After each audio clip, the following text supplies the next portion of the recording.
Oh shit! This episode was just an outright ass whoop. I mean, just a straight beat down. The shit was just incredible. Anyway, Ichiro basically he evolved and he showed it. Beat Miyagawa's ass and left him. He said, we're gonna take it right there, and I'm gonna leave you right there. Anyway, that's pretty much the whole episode. But there's a couple things about the episode that I need to talk about. It was real simple. It was just a straightforward ass whooping. But it's a couple things that need to be explained. First off, Ichiro really evolved, and I like how they showing it this episode. Remember what he said before? He said how he got to start internalizing these tactics and whatnot. That's why he's not thinking about it when he's playing. Well, they really did it in this episode. This episode, everything that they said before, they're doing. He looks at his notes real quick. He memorizes it. He goes over it through the plays. And then while he's playing, he's not doing as much thinking. He still thinks, but he usually tries to think before he serves the ball. You know, that way he's not being distracted. He can play as, hard, and he's already got the plan in his head ahead of time. They did that pretty much every play on this one. His style of play evolved into not just defense. He can do defense. Remember, Arai said he was mostly defense? No, he's offensive now too. He's defensive, but he's trying to score on every shot. So they really showed in this one. Every shot he was trying to score. Every time it came over, I'm trying to score this one.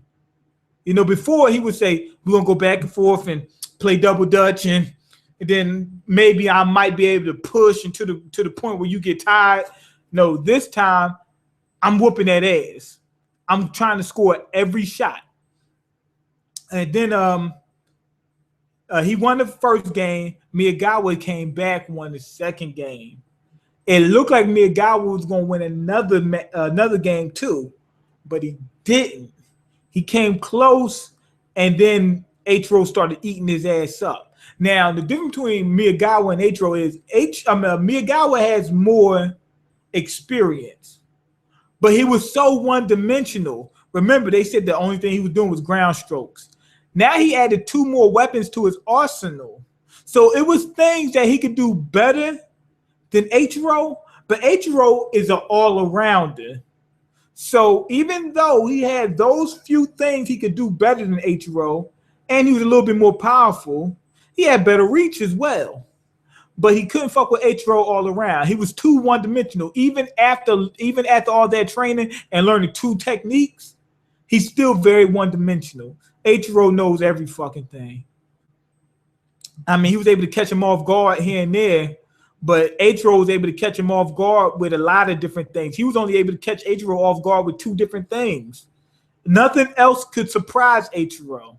So that's why he ate his ass up. So Miyagawa is not a prodigy at all. He just was very good because he worked at one thing. That one thing he was good at is not going to carry you. Especially not when he's playing against somebody like Ichiro. The reason why is because Ichiro plays smarter than him.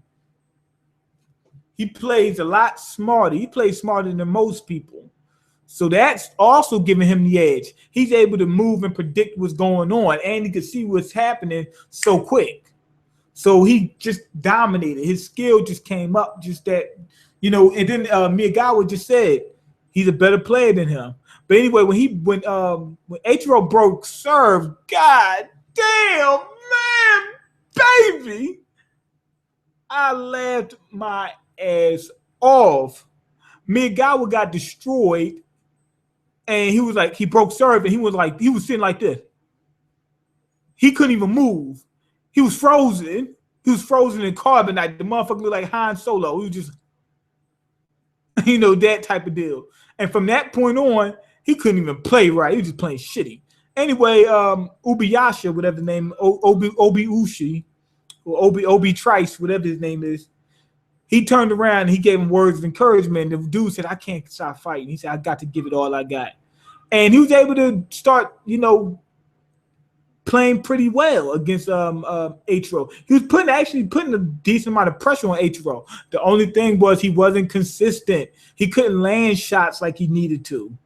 He wasn't consistent enough because his game is too one-dimensional. I think he has potential to be very good, but his game is just too one-dimensional.